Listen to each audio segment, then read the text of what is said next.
Majina naitwa Mhifadhi Mwandamizi Abubakar Shabani Kimea, ni msimamizi wa bustani ya wanyamapori Tabora ambayo iko chini ya mamlaka ya wanyamapori Tanzania TAWA.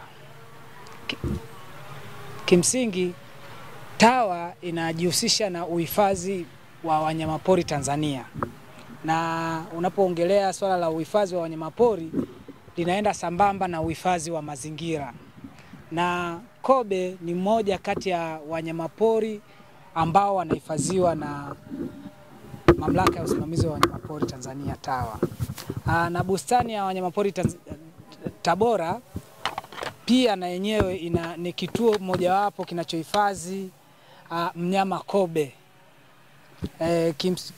Kimsingi katika bustani ya wanyamapori Tabora tuna jumla ya aina 2 za kobe, lakini ambao ukijumlisha idadi yake inafikia 200.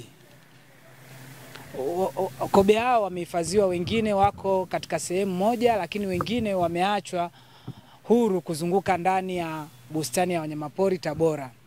Na kwa kufanya hivyo pia TAWA imeweka bajeti mahususi kwa ajili ya kuhifadhi kobe ndani ya bustani ya wanyamapori.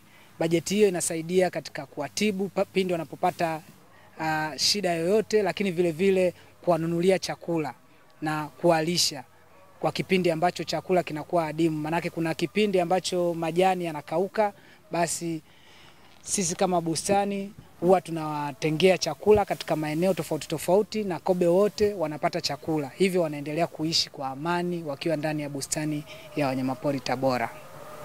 Kwa hiyo kiujumla bustani ya wanyamapori Tabora tunajiunga na dunia nzima katika kusherekea siku ya kobe duniani, maana hichi ni kituo moja ya kituo ambacho kina kobe wengi katika nchi ya Tanzania.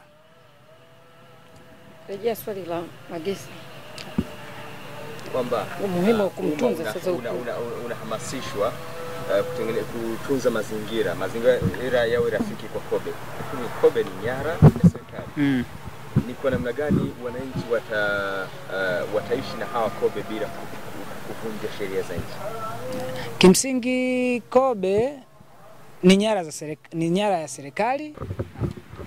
Kwa mujibu wa sheria ya wanyamapori ya mwaka 2009, kobe ni nyara ya taifa, ni moja kati ya nyara ambazo of course mtu haruhusiwi kuwa naye bila kibali. Kwa hiyo kimsingi mtu akimpata kobe eneo lolote anapaswa kumpeleka kwenye sehemu yoyote ya uhifadhi au ili aweze kutunzwa, au kwa sasa kuna sheria zinazoruhusu watu kufungua mashamba na kumiliki nyara. Kwa hiyo afuate taratibu ili aweze kumiliki kihalali, lakini tofauti na hapo haruhusiwi kumiliki kobe bila kibali.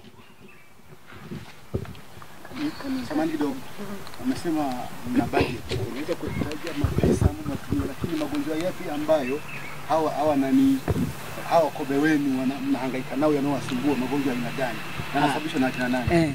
Kobe of course wanasumbuliwa na magonjwa mbalimbali, lakini moja ya gonjwa ambayo of course moja ya kitu ambacho kinawasumbua ni ticks. Ticks kwa Kiswahili kupe, wanasumbuliwa na kupe. Kwa hiyo sisi wakija hapa of course tunapulizia dawa ili wawe free, ili wasipate kupe.